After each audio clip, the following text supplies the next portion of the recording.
Hi, welcome to Waxing the Carrot. My name is Sean Levine. This is part 2 of Who Killed the Electric Car discussion. It's a documentary by Chris Payne, and it was a documentary about the demise of the electric car in California.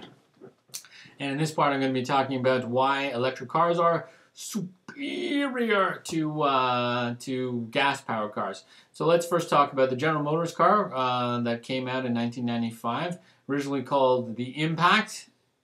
I guess head through a windshield and fiery crash were taken. Eventually they came to their senses though and called it the EV1 for Electric Vehicle 1, and it was part of their trying to comply with the CARB-ZEV mandate, which I talked about in part 1. And let's get the facts about the EV1 out there. So the EV1 was a purchase price of $34,000 to $35,000. Though they didn't allow anyone to purchase it, they only allowed them to lease it, which turned into a lease payment of $400 to $500 per month. This price is also based on the fact that they only made several thousand cars. They weren't really mass-produced. They were handmade. If they had made more and mass-produced them, the price would have come down. Okay. The other thing is the vehicle's top speed was 80 miles per hour, which is definitely fast enough for highway speeds. It was governed 80 miles an hour, so you could ungovern it and it would go faster. You can check it on the web about governing. It had a range of 60 to 70 miles on a charge, and you go, oh, that's not enough. I go to get milk farther than that. You really should live closer to milk because the average American drives 29 miles per day, so 70 miles would be enough, but General Motors came out 1 or 2 years after the initial release with the nickel metal hydride batteries in the EV1, and that would take it to 120 to 140 miles on a charge, which is 3 to 4 times what most people need.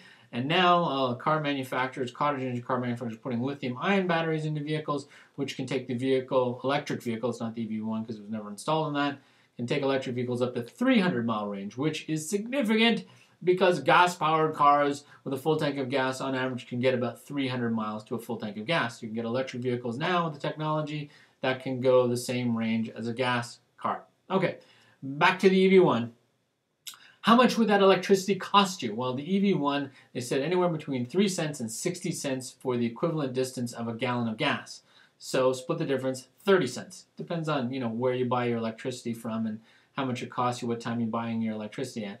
So 30 cents to fuel up your electric vehicle for the same distance that it takes for a gallon of gas in a regular car. Okay. How long does it take to charge? It takes 6 to 8 hours to get a full charge in the EV1. So to get it fully charged, but you could fast charge it in 1 to 3 hours and get an 80% charge in your EV1 vehicle.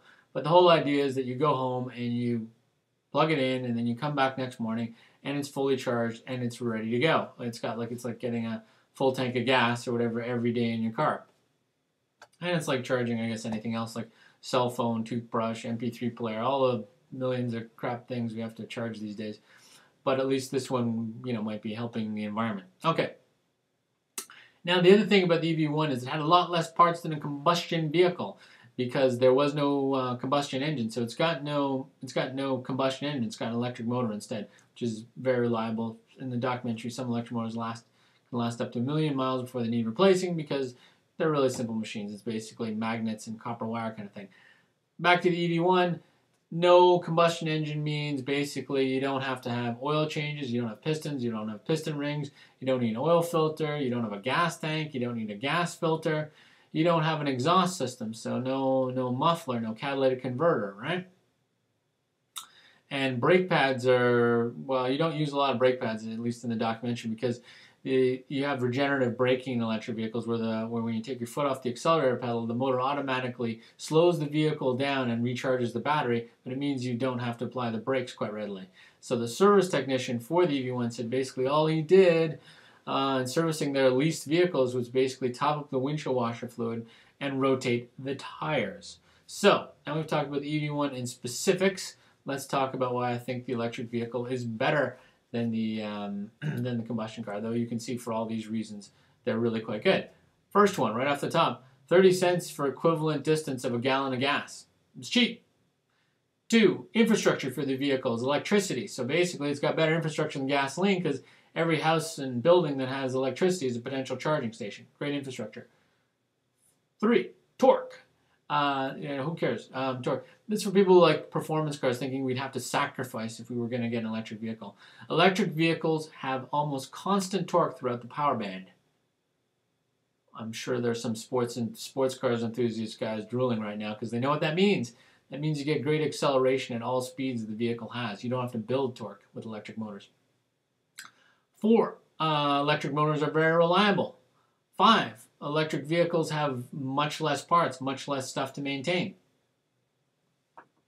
6, electric vehicles are very quiet. There's no exploding chamber inside the thing or whatever, right? So they're very quiet vehicles. And 7, this should be everybody's favorite these days, is no pollution, at least out of the vehicle. We'll talk about pollution in part 3 about like the power plant or something like that, but no pollution out of the vehicle itself because it's electric. Okay, so that's why I think the car is better. Let's go on and I'll talk in part 3 about some of the issues with electric vehicles, what happened, how we might try and get electric vehicles in the future, and what that kind of means. Anyway, part 3 coming up.